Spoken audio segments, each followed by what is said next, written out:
Родителите на деца од основно и средно училиште в понеделник излегуваат на улица. Незадоволни се од одлуката на владата за онлайн образование за сите деца над трето оделение. Велат секој родител мора да има право на избор дали детето ќе му учи од дома или ќе оди на училиште. Немаат доверба во онлайн наставата, велат надлежните и натаму молчат како ќе се одвива еден училишен час пред компјутер.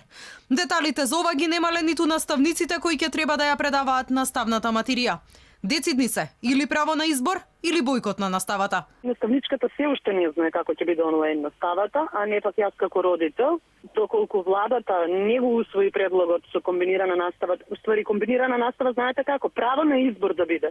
Јас како родител сакам јас да одговарам за моето дете, ниту владата, ниту министерот, ниту било кој друг.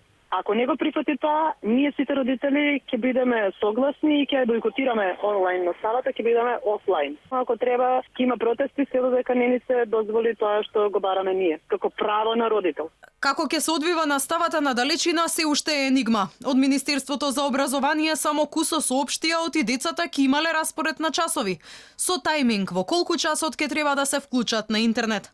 Но останува дилемата, колку ќе траат часовите, по колку предмети дневно ќе се изучуваат, дали децата ќе треба да бидат пред компјутер исто колку што трае и традиционалната настава, и дали ќе се вклучуваат во повеќе смени.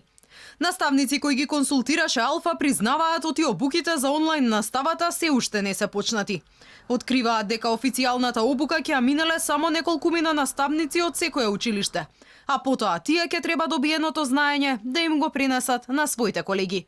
Се сомневаат дека периодот до 1 октомври ќе биде доволен за да се подготват. Од друга страна, најавата за онлайн настава ги вознемири родителите кои имаат повеќе ученици во семејството. Прашуваат дали надлежните при креирање на распоредите ќе имаат предвид да не се поклопуваат часовите на нивните деца. Оти дел од нив не можат да обезбедат и посебен компјутер и посебна просторија за секое дете. Вчера и премиерот Оливер Спасовски призна, надлежните допрва ќе барале решение како да им помогнат на родителите од социјалните семејства, но и на оние со повеќе ученици кои не се во можност да обезбедат техничка поддршка за онлайн настава. Инаку протест за понеделник најавија и од Средношколскиот сојуз. И тие бараат комбинирана настава онаму каде тоа го дозволува епидемиолошката состојба. За своите права ќе маршираат од МОН до пред влада.